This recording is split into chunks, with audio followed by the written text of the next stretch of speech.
नमस्कार, श्री स्वामी समर्थ रेसिपीमध्ये तुमचं स्वागत आहे। मंडळींनो, मी आज तुम्हाला कारल्याची चटणी कशी बनवायची ते सांगते। मी एक लोखंडी तवा गरम करायला ठेवला आहे गॅसवरती, मंद आचेवरती। गरम झाल्यानंतर त्यामध्ये 1 चमचा तेल घातले, नंतर 4 चमचे चण्याची डाळ घातली। डाळ थोडीशी भाजून घेतली की त्यामध्ये 4 चमचे उडीद डाळ घातली आहे आणि 2 चमचे धने घातलेत, छान परतवून घेतले। त्यानंतर 7 ते 8 लाल मिरच्या घातलेल्या आहेत सुक्या, सतत परतवत राहिले। वाटण छान भाजून घ्यायचं आहे।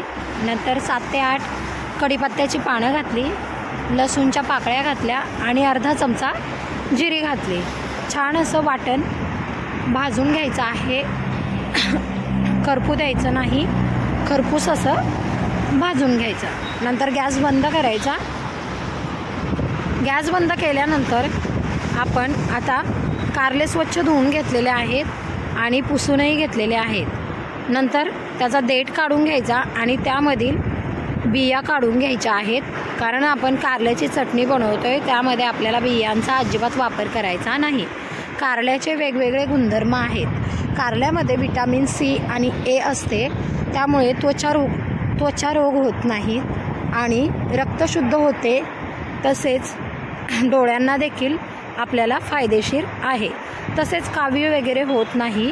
कावीळ झाल्यास कारल्याचा ज्यूस उत्तम आहे, त्यामुळे कारल्याच्या रेसिपी तुम्ही अधूनमधून खात जावा।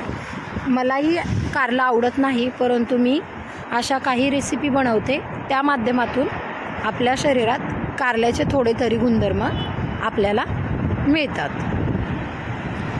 तर सर्व कारल्यांच्या आपण बिया काढून घेतलेल्या आहेत। आता बिया काढून झाल्यानंतर आपण हे कारलं छान असं खिसणीच्या माध्यमातून खिसून घ्यायचं आहे। हे पहा, मोठ्या होलची खिसणी घ्यायची आणि पटकन असं कारलं आपण खिसून घ्यायचं आहे।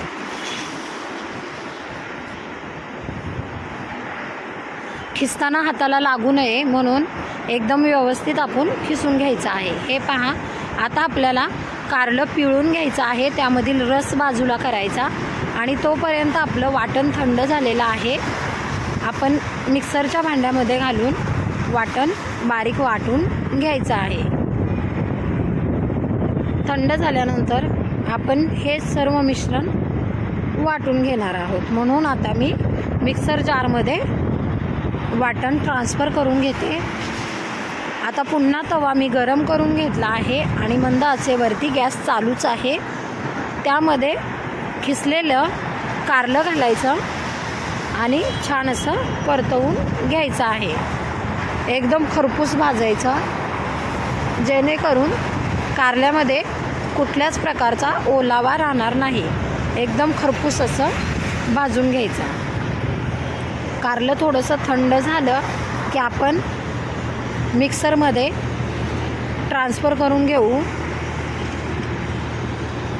वाटण आणि आपण भाजलेलं कारलं दोन्ही एकत्रच करायचं आहे।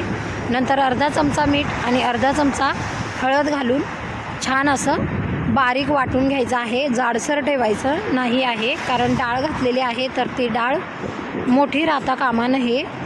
ओबडधोबड वाटायचं नाही, छान असं बारीक वाटून घ्यायचं आहे। मी छान बघा बारीक वाटून घेतलेला आहे आणि आता त्यामधील गुठळ्या फोडून घेणार आहे। थोडीशी गरम हवा निघून गेल्यानंतर आपण स्टोर करून ठेवू शकतो। 1 ते 1.5 महिना ही चटणी आरामात टिकू शकते। श्री स्वामी समर्थ।